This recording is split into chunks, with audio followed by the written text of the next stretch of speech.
When you think of the Miami Heat, you think defense, top 10 defense every year, Heat culture, et cetera, et cetera. But is Miami's defense really as good as it appears? And if not, what can they do to fix it? We break it all down, as well as the latest buzz regarding Jimmy Butler's future on today's episode of Locked On Heat.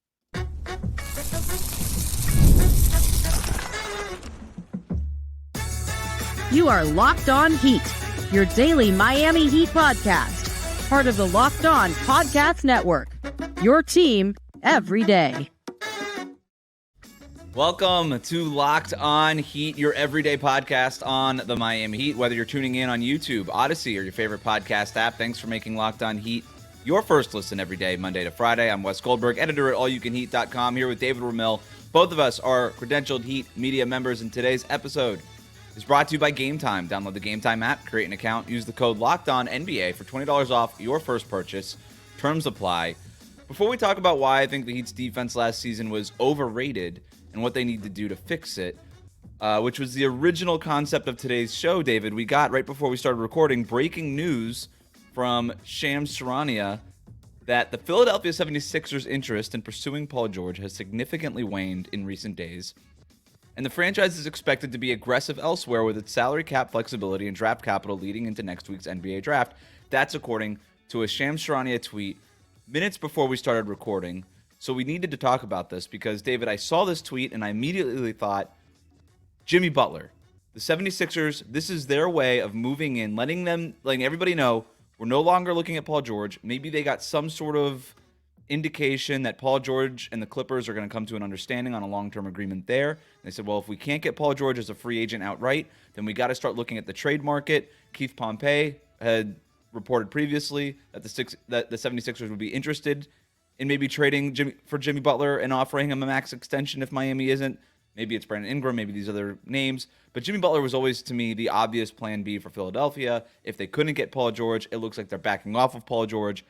And this tweet, to me, is a 76ers signal that they are moving in on Jimmy Butler. That's at least how I took it. Am I overreacting? What did you think about this? No, unfortunately, I felt pretty similarly. We've already heard from Keith, I think it was a month ago. And he laid it out pretty clearly in terms of what Philadelphia's priorities were. It was going to be Paul George because he was the easiest path to adding a superstar to Joel Embiid and Tyrese Maxey. You sign him into free agency cap space. That's it. A done deal. You don't have to give up any of your existing assets or anything else like that. But having fallen short of that, if Shams is correct in his reporting, then it seems like the next priority for them is to acquire a player of Jimmy Butler's stature, which fits in very nicely there, but would have to facilitate a trade between Philadelphia and Miami. So nothing has happened yet. And at the same time, it seems like things are being set up. This is kind of like you're setting up the room. You're not sure how many people are going to show up yet, but you've got to be able to have just enough chips and dip and soda and everything else. You got to have all the chairs ready because you never know what kind of a party it could be. It could become a really bad one very quickly, assuming that in Charania's tweet that they want to get things moving or at least significantly progressed by the time the NBA draft rolls forward next week. So it could be a very hectic few days. Yeah, I'm glad you mentioned the NBA draft there because Shams in this tweet clearly says they're ready to use their draft capital going into next week's NBA draft. So the Sixers have up to 3 first-round picks that they can trade in a deal starting on draft night. So the weird part about all of this is that the Heat and Jimmy Butler can't officially start negotiating a contract until July 6th. Now, we already got breaking news. Like, stuff's already happening. Like, you got the Shams tweet. Right after the Shams tweet, Woj reporting the Bulls and the Thunder traded Alex Caruso for Josh Giddey. So stuff's already happening across the league. Like, we know this. Does this mean that the Sixers are trying to get Jimmy Butler on draft night or soon after draft night? It feels like they want to probably get something done sooner rather than later because when the moratorium is lifted after the first week of July, they're going to need to know whether or not they're using that $70 million in cap space on free agents or if they've gotten the star that they're trying to get. And if Paul George isn't going to be it, then it's got to be Jimmy Butler because as good as Brandon Ingram is, and maybe that is sort of plan C, but he's nowhere near Jimmy Butler. Right. No, I think that's exactly it. You've got to have some kind of clarity moving into the draft. You got to have an idea of if you're going to be using those picks, if you're going to, or whatever suitor might be less inclined, and in this case, Miami might be less inclined to make that trade, knowing that they're not going to be able to use that draft capital, or they're going to want that draft capital as soon as possible. Look, we all know that the timeline, the dates are kind of flexible within NBA circles anyway. In this case, I don't think either team would call foul. I don't think anybody would say, oh, they've been clearly tampering or anything like this, because it behooves both franchises to get some deal done. Maybe technically Miami and Jimmy Butler's agent wouldn't necessarily be able to negotiate anything sooner than that July deadline. But we know that there's been conversations, and Bernie Lee, Jimmy's agent, has been pretty public in saying he wants to max. This is the deal. And Pat Riley addressed it, even in his press conference. He knew that it was something they were trying to push off. If they can't push it off because they've been letting him know we want this extension, and Pat feels like his back is against the wall, we could see the trade happening sooner rather than later. Maybe there's no negotiations that need to take place, right? We know to your point, we know exactly where everybody stands. Jimmy Butler wants all the money and he wants it now. Pat Riley doesn't even want to have that conversation until next summer. He wants Jimmy Butler to prove that he can stay on the court for more than 64 games in a regular season, that he doesn't miss 20 games in a regular season, and that he actually shows up and he's engaged for a majority of their games in the regular season so that they don't have to be in the play-in tournament again. These two sides could not be further apart, at least publicly. And if that public stance is also reflects the real stance of where these two sides are, then maybe there's no negotiation to be had. And maybe this is almost, it seems strong to call this like a get out of jail free card for Miami, because you'd still be losing your best player in Jimmy Butler. Like, that's not, I just don't know the other phrase, but this might be an excuse or a way out. In other words, if they don't want to pay Jimmy Butler and they don't want to deal with the ramifications of not paying Jimmy Butler this summer, and they want to know, as opposed to last year, hey, this is where we're at. Like last year, we didn't know what the Heat could do because the Damian Lillard thing was hanging in the air, and they missed out on a bunch of potential free agents and maybe some other trades and other moves that could have been done. I think the Heat are going to want to know sooner rather than later what they're doing this summer, and they don't want anything hovering over them. And if there are no negotiations to be had, then it does make a little bit sense to, if you're gonna trade Jimmy Butler, to do it now, as opposed to go into training camp and risk him being upset with not having a new contract. Yeah, I mean, nothing's going to change over the next 2 weeks before that moratorium is lifted in regards to Jimmy's deadline. Like, they're not going to suddenly decide in the next 2 weeks, you know what, guys, he is a star. Let's go ahead and pay him the $60 million. Whether or not he shows up every day or not is a moot point. They already know that this is their concern. Pat addressed it over a month ago now. Like, well, deep into the playoffs already. That's what we heard from him specifically, that they didn't want to come to this point. They're fully aware on both sides. If Jimmy wants the money and Pat is unwilling to give that kind of money to a player who's been not unreliable, but unavailable, and I think that's an important note of distinction there, then we've seen Riley. He does not. He is the cornered animal that does not want to be backed up against the wall, and he will react accordingly. And so I think this is exactly where he's at right now, where he's already made that decision. He goes, look, I'm not going to be forced by Jimmy or Bernie Lee, regardless of the last 5 years of success. I'm not going to be forced into paying a player more money than they could potentially deserve, at least on their opinion. Maybe we're reading too much into it, but I mean, I think this is how it's all been laid out for quite some time now. They were frustrated with Jimmy Butler at the end of the season. They were frustrated with his lack of availability over different points during the course of the regular season. They had an early exit from the playoffs, earlier certainly that they would have liked, and they've had a lot of time in their hands. And those kinds of things tend to fester. Like, it's not going to smooth over because you've got another 3 months before actual basketball is being played. And it didn't help watching the Celtics win the championship either. Right. If I was going to read this in another way that wasn't so dramatic, I guess it would be, this is the Sixers signaling to the rest of the league and other potential stars who we have not heard from that we've got a lot of cap space and we're open for business. Exactly. So maybe that is the more generous reading of this tweet. But again, we know where Daryl Morey is going to look, and he's going to look in Jimmy Butler's direction. And if this is not if that wasn't a bluff, everything you said about Pat Riley, if that wasn't a bluff, then, and if it wasn't just sort of public posturing, maybe is a better phrase for that, then there's an opportunity here for the Heat and for the 76ers to get something done and kind of move in a new direction sooner rather than later. The 76ers have the 16th pick in the draft. It's the pick right after Miami at the 15th pick. They could trade that and 2 future first-round picks, and that's it. The Heat would be out of the luxury tax. They could bring back a Paul Reed if they wanted. That would be, I would imagine, up to Miami whether or not they wanted him or not. That's inconsequential to me. But you would get 3 first-round picks that you would then get to use in another trade somewhere else. And by the way, that's not nothing. 3 first-round picks, 2 of them in this draft, is a lot. It's twice as much draft capital as you have currently. That unlocks a whole other tier of potential trades now if you're the Heat. That's a whole other kind of player that you have access to that you might have not had access to before if you're willing to include all 6 of your first-round picks in a potential deal, right? Plus all the young assets in Tyler Hero, Jaime Jaquez, Nikola Jovic, like whatever you think about Miami's other stuff, you still have it.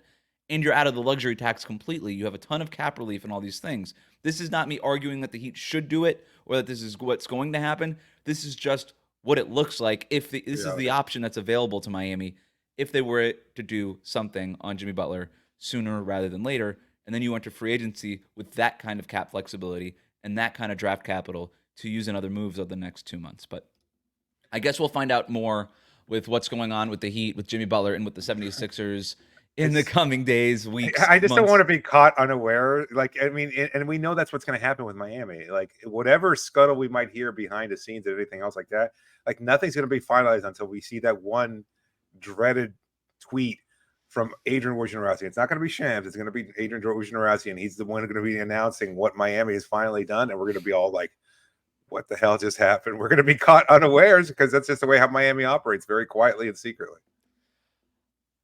With that said, I guess all we could do is wait for that Woj bomb. For now, would the Heat be better off focusing on their defense as opposed to their offense this summer? We'll talk about that next here on Locked On Heat.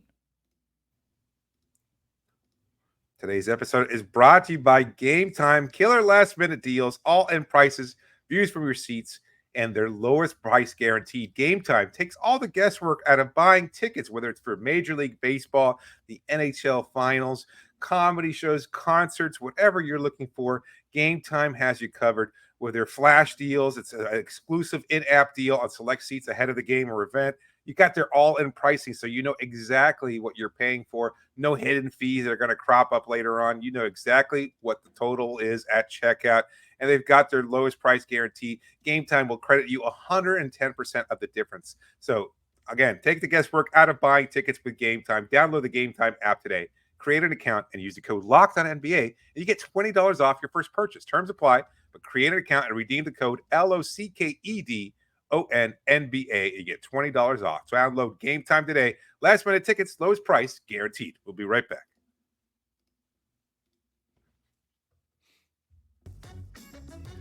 Thanks for making Locked On Heat your first listen every day. Miami Heat talk every day, 5 days a week. If you're new to us on YouTube, hit that subscribe button. You can also follow us on your favorite podcast app. Back to defense. We're doing a deep dive on Miami's defense today. We did a deep dive on their offense last week. If you're interested in hearing more about that, it's in your podcast feed. It's up on the YouTube channel. But we're talking defense today. You might be asking why. Yeah. The Heat ranked 5th in defensive rating last season. No problem there, right? But before I pop open the hood, and I do have some troubling numbers that indicate that maybe that number 5 defensive rating, not as good as the Heat actually were. I just have a simple question for you, David. Yeah. Did you ever feel like the Heat had an elite defense last season? Not at all. I'm glad you started off that way because that was my biggest takeaway when you're looking at the defense. I never felt comfortable that Miami was going to get a stop. Maybe over the aggregate of an 82-game season, some of those statistics that show Miami has a quote-unquote top 10 defense worked out in Miami's favor, but I think it was more a result of the slow pace, the fact that they kept opponents down. Like, they never had that specific closer. Not to say that Bam Adebayo and Jimmy Butler, when he was fully engaged, etc., or all the other players that kind of stepped up over the course of the season, players that have historically not been known for their great defensive acumen, somehow wind up congealing into this great defensive force. But I didn't know that you had that one player that was like, okay, you're going to get that. You've got that stop. You felt comfortable if the shot clock was winding down that somebody on Miami's side of things was going to stop an opponent from scoring and create something in favor of Miami. I never felt that way at any point in time. I don't know that I felt that even the last season, but maybe it's been a couple of years since I felt really comfortable that Miami was as much of a powerful defense as the stats seem to indicate.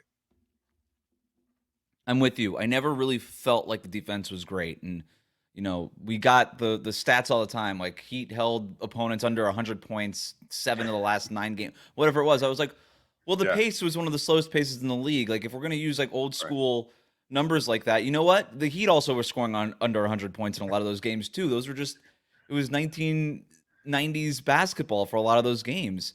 That to me doesn't mean anything. I want points per 100 possessions, points per possession. On those bases, yes, Miami was still 5th in defensive rating, but I also remember tracking this all season long, and that was an uphill climb to finish to 5th. This was not a team that came out of the gates with an elite defense and stayed that way all season, the way that a team like Orlando or Minnesota did. There was a long portion of the season where Miami was like 12th, 13th, 14th in defensive rating, and they eventually got better. And they did it against really bad competition. And that's sort of what I want to get to here. When you pop open the hood, that 5th defensive rating, that number looks fake as soon as you open that hood, man. Like those, it does not look good. So the basic stat that I have is, well, Miami built up their strong defense against poor offenses, right? So Miami, their overall defensive rating, I already said, is 5th, 112.7 points given up per 100 possessions. Minnesota was 1st, Orlando was 2nd, and the championship Celtics were 3rd. You would have, I compared that overall defensive rating against teams' defensive ratings against the top 10 offenses in the league. Miami went from 5th in defensive rating overall to 19th in defensive rating against top 10 offenses. And you might say, well, that's probably consistent for all the top offenses, all the top defenses. They probably are not as good when playing better offenses. Not true. Minnesota still 1st in defensive rating against top 10 offenses. Orlando still 2nd in defensive rating against top 10 offenses. Boston dropped from 3rd to 8th, but still in the top 10 and obviously good enough. The Heat went from 5th, top 5 in defensive rating, to one of the worst 11 defenses in the league against top 10 offenses. And that's consistent when you think about Miami's major struggle last year. They were 5-20 against the top 10 teams in the NBA. And it's a lot because I think their defense was smoke and mirrors. I think that 5th in defensive rating is a fake number to me. They also, for one more stat here, and then I'll get out of the numbers stuff, they got really lucky when it came to opponent three-point shooting. Teams made 35.3% of their threes against the Heat. It's the 5th worst mark in the league against a specific opponent. That is a number that a lot of teams internally will look at. Hey, are we actually good on defense, or are we getting lucky with teams missing a bunch of threes against us? Obviously, you could give some credit to Miami closing out, blah, blah, blah, the effort and stuff like that. But generally speaking, in a make or miss league, that number is a big part of the variance. So there's a lot of reasons why that number 5 in defensive rating overall number, to me, is fake. And it's why if you're the Heat going into this offseason, you can't look at that and say, hey, we were 5th in defensive rating, we got to figure out the offense. No. You're not nearly as good on defense as you think you are, especially against the teams that you're going to have to beat to get to the championship. We've heard Eric Spoelstra say it a million times. We like the style of play. We like playing in the mud. Well, what happens when you play in the mud? Everybody gets dirty. And that includes opponents. And so when you're looking at that, I think that's how it's affected everything that Miami has been able to do. Their offense has been slow. Their process has been a deliberate one, and it drags things down for everybody, which has worked because it makes up for a lot of your own personnel lacking, whatever errors that they might have in personnel, whatever they might be lacking in that sense. And you can kind of get something else. You can manage the game a lot more effectively that way. You don't let a superior offense just run away with it. Although we saw that on a number of occasions. So at some point, you can only do so much to contain a really powerful offense in the mud. A team like Indiana, or even unfortunately like the Boston Celtics, you can't do enough to try and slow them down because they're going to find a way to shoot their way out of it or play with an increased pace, etc. So look, we talked about this last week, if Miami winds up focusing on ways of improving their offense, or if they're forced to because they have to make major personnel changes over the next couple of weeks or months or whatever, that style is going to be different. You can't afford to just rely on, we're going to drag things into the mud anymore. You need to be able to be more effective all around. If their offense changes, conversely, their defense is going to have to improve also, because if you're not playing in the mud to find a way to score, then you're going to wind up having to figure out other ways of having a much more effective defensive unit. And I don't know that Miami is currently capable of it with the roster that they have. The way I keep explaining it, and this was even before I dove into the numbers, was Miami had a good enough defense to keep them in games, but they didn't have a good enough defense to win them games. And when your offense is so bad, then you need something to win you games. And my biggest problem with the Heat last year was they weren't elite at anything. This was a team that was either okay, pretty good, or really bad at everything. But they were not elite at any one thing. And you even saw with the Timberwolves and the Magic, those are defenses that won them games. Both teams below average offensive ratings for the year, right? But neither team had to be in the play-in tournament. The Timberwolves were in the Western Conference Finals. Those teams were all markedly better than the Heat during the regular season and didn't have to deal with the play-in tournament and made playoff runs. Obviously Minnesota's longer than Orlando's. The Heat didn't have that level of defense. And I just think that we sometimes just figure the Miami Heat, and you said this in the open, the Miami Heat defense, like it's just one and the same, right? Well, we can't just take it for granted that this team is just always going to be good enough defensively, especially when they're so bad offensively. You need to win the ball game on one side of the court, and they didn't. And that to me was the most frustrating part with the Heat, and it is why they struggled so bad with good teams, right? And that was the biggest problem with me.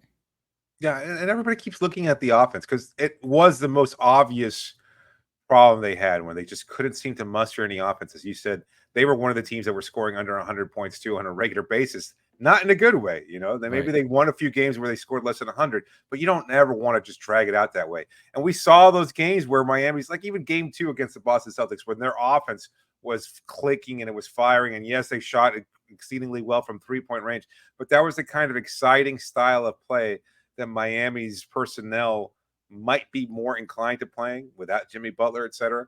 And if that's the case, well, they're going to give up a lot of points. So you can't just count on being able to score 120 points, or otherwise you wind up becoming the Indiana Pacers, at least prior to their postseason run where they improved defensively. But over the course of the regular season, they were a team that scored a lot of points. They gave up just as many too. And so you're going to have to tweak things a little bit so that you can be better on both sides of the ball. And it depends on what personnel you wind up bringing in. And I think that's something important to address, and I'm sure we will in the next segment. And for the record, and you already said it, the offense was also a problem. We're not sitting here being like, defense is the only problem. No, the offense was a humongous problem. Right. My point, and we're going to talk about this next, is you might have an easier time fixing the defense than fixing the offense. We'll talk about that next on Locked On Heat. Today's show is brought to you by PrizePicks, America's #1 fantasy sports app with more than 5 million members. It's the most fun and exciting way to get in on the action while you watch your favorite sports and players. You just pick more or less on 2 or more player stats for a shot to win up to 100 times your cash. You could turn $10 into $1,000 in a single game watching your favorite sports this summer. You can make a PrizePicks lineup in as little as 60 seconds. It's that easy. You just need to pick more or less on 2 to 6 player stats, and you're locked in. If you're looking for promotions, PrizePicks has you covered every week, from lowering select player stats projections on Tuesdays, which increases your chance of getting a win, of course, to getting your entry fees back if you have a losing lineup on Fridays. Who doesn't love that? Can you place? I wonder if you can look at anything. Is the Olympics something that you could look at PrizePicks? Because that's going to be a major event over the course of the summer. Of course, you've got games like Major League Baseball, WNBA, and so much else. But I wonder if the Olympics is covered in PrizePicks. It's interesting. I haven't checked it out. Do you know anything about that by any chance? No. Okay. Download the app today. Use the code LOCKEDONNBA, and you get a first deposit match of up to $100. Download the app today. Use the code LOCKEDONNBA. You get a first deposit match of up to $100. That's PrizePicks. Pick more, pick less. It's that easy. We'll be right back. Thanks for making Locked On Heat your first listen every day. Make sure you're subscribed on YouTube. Let us know what you think about the Heat's defense. Do the Heat need to address it this offseason, or should they just focus solely on the offense? Also follow us on your favorite podcast app. Here's the point I'm making, and it's basically the one I made before, but if you weren't elite at anything, then I think this offseason you should be focused on being elite at something. So how much can Miami's offense realistically improve, I think, is a fair question. You got to get better. I'm not saying you can't, you can just let it be what it is. You got to figure out a way to get better offensively. Maybe that's just player health. Maybe that's what the front office comes down to. And maybe it's that simple, internal development, all this stuff. But you and I both agree that they probably need to make some sort of changes on the roster to make a meaningful They might changing have that to end. anyway regarding Jimmy Butler. So I Right. mean, Yeah, I guess so. you're gonna have to So do some major tweak if you have to wind something's up trading Jimmy. unless they can get like a Trae Young or a Donovan Mitchell type. I don't know that there's a player out there that significantly raises Miami's floor on offense that's realistically available. And if that player isn't there, then I think that plan B should be doing whatever you can, but focusing on the defensive side of the ball so that you can at least be elite on that end. Because if being elite on offense isn't realistic, then I wouldn't want to spend an entire offseason getting to average on offense and also still being an average defense. Right.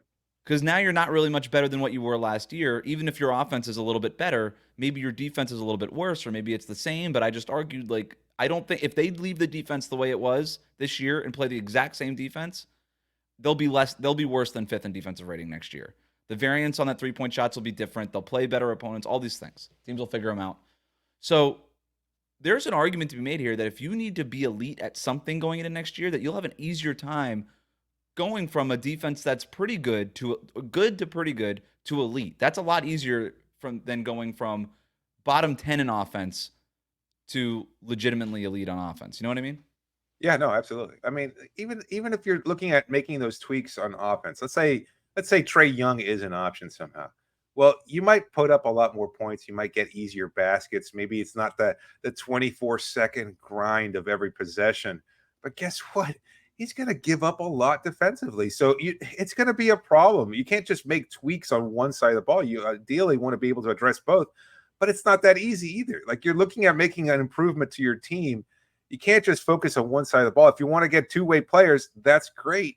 But you're going to have, and this is something we've talked about a lot, looking at Miami's offseason, you have to have balance. You have to have players that are great offensively, and then you have to have players that are great defensively to complement them. You can't just have a mediocre sandwich of basic crap out there, which is what last season unfortunately was. And it's what makes health and concerns. It's what made the Celtics so special and led to their championship team. Yeah, was all their best players are two-way players, right? None of their all their best offensive players are their best defensive players. Yeah, you got your Peyton Pritchards and your Sam Hausers and stuff like that. But how many minutes did they play? They were very minimal role players. If you're the Heat, I think that's what you need to focus on. And to be fair, the Celtics, that whole thing was made possible because their two best players are two-way wings, Tatum and Jaylen Brown, who they drafted, and then they were able to surround them with other talent. But for the Heat, your two best players, at least for now, if Jimmy Butler's still on the roster and Bam Adebayo, are two-way players. And I think you could surround them with other two-way types of talents. I don't know, maybe I would be leaning more into, if the Boston Celtics build is unrealistic for you, look at what Minnesota did. Look at what Orlando did. Just double down, triple down on defense and say, you know what, our defense is going to fuel our offense in a real way, not just those lucky nights where we're playing the Charlotte Hornets and they just throw the ball to us over and over again. Like, we're actually going to force turnovers against good teams and win games that way. I think that's a viable strategy and approach for the Heat's offseason. Now, what does that look like? What kind of, I think, first of all, you got to look at who the liability is on defense too. Right? Does that mean that you have to part with guys like Tyler Hero and Duncan Robinson and maybe even Terry Rozier, depending on what we think about him defensively? Like, that's the other part about these elite defenses like Minnesota and Orlando. They didn't have weak spots that you could just poke at defensively. All their players were good defenders. And for the Heat, you can't sit here and credibly say all of our players are good defenders. We saw the Celtics and good teams mismatch hunt over and over against Tyler Hero and Duncan Robinson over and over again. And as important as they are to the offense and the spacing and everything like that, if you were going to lean all the way into a defensive identity, you might have to get rid of one or two of those guys or bring one of them off the bench or something like that. So now you're looking at trades, you're looking at the draft, you're looking at free agency. It would still constitute a pretty dramatic roster rebuild if you were going to do that, is what I'm saying. It's going to be elite defensively, it's going to require some tough decisions. No, I think it's 100% the right way of looking at it. I'm also seeing it in kind of a two-pronged approach here. If you're bringing back the same roster, let's say they somehow magically work everything out with Jimmy, and you do wind up mostly running it back, and I think that's also a realistic option, even though a lot of fans don't want to accept it. If that's the case, then you're going to have to make some tweaks, some basic tweaks to kind of accommodate for those players that you have on the roster. Let's say you couldn't find a deal worth exploring for Tyler Hero, or one worth exploring for Terry Rozier or Duncan, the players that you mentioned, who I think are probably Miami's greatest weak points defensively. I think that's fair, right? Those are the players that are Miami's biggest problems. Caleb, it's not a great defender, at least not last year when he was hurt, but I think you're going to get more yeoman's work from him. Haywood Highsmith, we know he's a great defender. Jaime Jaquez was somewhat problematic on defense overall, but I The think, way that again, a as a rookie rookie, is, yeah, yeah, not I really think concerned about him. he can't all be Victor Wembanyama's defensively. Right. So, yeah, let's say you're going to up keeping this roster mostly intact. You're still going to have to find some way to tweak either scheme or personnel just enough to accept and handle the deficiencies that you kind of already got baked in. Like, we already know we're going to have some players that aren't going to necessarily be good defensively. How can we make minor improvements to the roster that can kind of make up for some of those deficiencies? And I think that's a big question mark. Now, the second point then, and the second pronged approach here is, just blow up the whole roster. And if you wind up having to make major moves with either Jimmy, et cetera, then you're going to have to wind up finding, again, more complementary players that can play defense at a higher level to make sure that you're not just hoping to drag games into the mud and find a way where you can come out on top. Yeah, and look, if you're going to be building around Bam Adebayo, I think a lot of people would say, well, you got Bam. He's supposed to be this Defensive Player of the Year finalist. You should be okay defensively.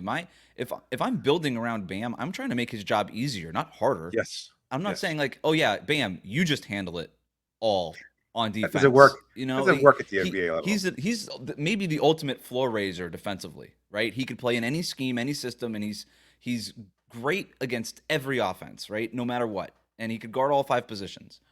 But he needs help. He can't do it all himself. And I would be trying. The job of a front office is when you get the stars, make their jobs easier, right? You have an identity of your team. That's what they do. Make their jobs, make it easier for them to be stars, right? And it just feels like over the last couple of years that he haven't done that for Jimmy or for Bam, that they haven't made their jobs easier. In fact, they've probably made their jobs harder in a lot of ways. And they haven't, Jimmy Butler with his availability issues hasn't helped anybody either. But for Bam specifically, I would be really trying to figure out a way to make his job easier. And maybe that's going and getting another 7-footer so that Bam doesn't have to bang bodies against Joel Embiid and Nikola Jokic. Maybe that's finding a point of attack defender that can funnel those players to Bam in better positions instead of Bam having to use his athleticism to move over, along the baseline and cover up and so erase everybody else's mistakes. So yeah, that to me is what I would be looking for is another guy with size. If this is what the strategy was, if we're going to be we're going to be one of the best 2 defenses in the league. That's our goal next year. Go get a guy with size that helps Bam move over to power forward. Get back into your switching scheme because they had to get out of it last year because they didn't have the personnel, because Tyler Hero and Duncan Robinson, those guys can't switch. And go get a legitimate point of attack defender, right? Alex Caruso's off the board now. Who else is out there, right? Is there somebody in the draft? Is there somebody in free agency? Is there somebody that you can acquire via trade?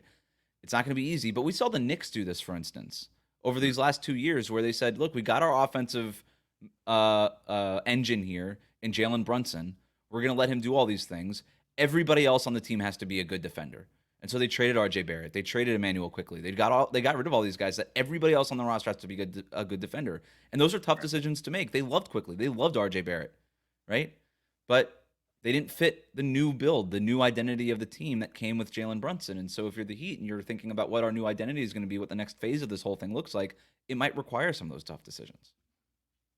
Absolutely. I think given who's available either in the draft or in a potential trade, do you think it's more likely they shore up their perimeter defense, or their interior defense and try to acquire that shot blocker that could play alongside Bam Adebayo? Because I'm not sure. I mean, I know there were some reports earlier today about Brook Lopez and whether or not Milwaukee might have him. You don't have concerns about his age? Like, he was still good last year. He's probably got another year and a half of being a high-level defender, but yeah, I mean, wouldn't give up. Is that a move that you'd make? Yeah, is that a move that you'd make if you're somehow able to keep Jimmy Butler on the roster and sign him to his extension? Yeah, that's a good point of clarification, right? If Jimmy Butler's not on the team, then you have to start looking at guys in Bam Adebayo's age window, which Brook Lopez certainly is not, to your point. So correct. Yeah, that's more of like if you've got Jimmy, you've got Bam, try to find a way to get Brook Lopez and whatever. So I don't know that the Milwaukee Bucks would be willing to trade Brook Lopez, but maybe it's a sort of, hey, they screwed up in trading Drew Holiday away, so maybe they screw up and trade Brook Lopez away to somebody else, and then Miami gets him from that team would be something.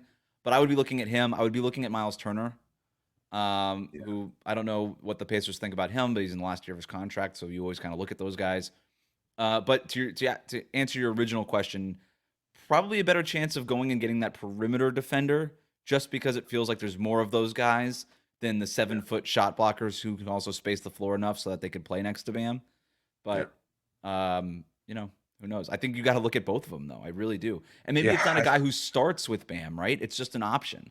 It's a guy at $5 million a year or the veteran minimum or something like that, who's at least just, not an undersized center the way that Bam Adebayo and Kevin Love is. And maybe that player just comes off the bench and plays 10 to 15 minutes a night. But at least it gives them a different look. It creates some versatility because, again, I've said this all along, but as much as I thought the Heat's defense was overrated, I thought their versatility was overrated too. Spoelstra talked about how versatile the team was. I didn't think they were versatile even a little bit last year. They were not a versatile team whatsoever to me. They were an extremely limited team. And that's why Spo ran out of options at the end. So that's just one-dimensional, and they're all the dimensions were all the same. Yeah. There's so much here. Like so many fans have looked at our off-season discussion topics and been like, oh, they see it so simplistically, but so many different things have to fall in just the right way. And there's no clear path for Miami. Like even when you're looking at the draft, it's people not have just accused us of looking at this simplistically. I've never been accused of thinking anything simple. I overthink everything. No, it just, I think some people have said that about us, certainly. At the same time, the idea, and I think it's kind of reflective of how fans tend to think in general, is like, oh, you just, snap your fingers and make these improvements. That's not realistic. There's so much that has to play out, and you have to figure it out. And you can't even take these steps into accordance and like kind of figure it out how to play it out, like step 1, step 2, step 3.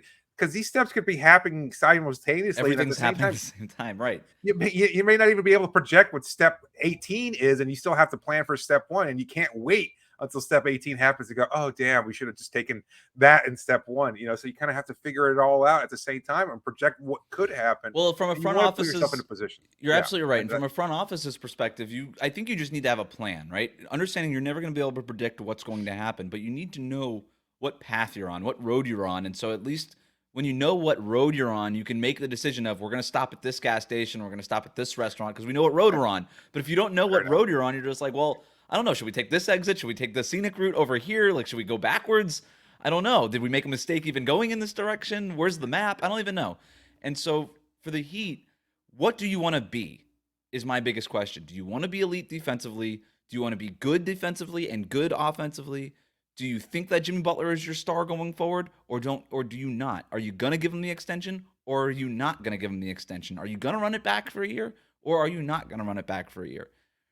You need this front office has not and will not signal their intent until something happens, but it just feels like they need to pick a lane, and they haven't picked one yet, right?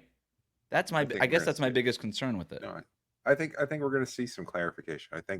I think Jimmy is the first major domino to fall, and at that point in time, you're forced to, like, whether it's because of Philadelphia not being able or waning, their interest waning in Paul George or whatever. I don't think it has as much to do with that. With what you just said, that Miami has to figure out, we're not going to pay this much money to a player who's getting older and who may not play at 100% as consistently as we'd like them to. And so that being the case, they're going to be proactive in their decision making. As much as a blow it'll be for this team, they're going to have to start. They have to start there. They have to. And we've made this point before. It's like, you cannot project. You cannot make any other future plans. Time to bring out the whiteboard again, right? Yeah, that's the first step. You have to figure it out exactly what you want to do, and Jimmy is the first step in that process. Sign him to the max extension or trade him. I don't think there's a middle ground here, because you can't have him in a lame duck year. That's just more nebulous, no direction Miami Heat basketball. It's punting on something. Yeah. It is. It would not. Breaking news: it won't go well if you do that. So either give him the extension and say, for better or worse, It's still the Jimmy Butler era. We trust him to be more available going forward. We trust Bam to be the guy that he is. And we're going to tweak everything around those two guys to get us to where we need to be, or trade the man and start moving in a new direction. I don't think anything in the middle is feasible here. Right. So that's just sort of where I'm at. All right. That'll do it for us today. Thanks so much for making Locked On Heat your first listen every day. Like, comment, subscribe on YouTube, follow us on your podcast app.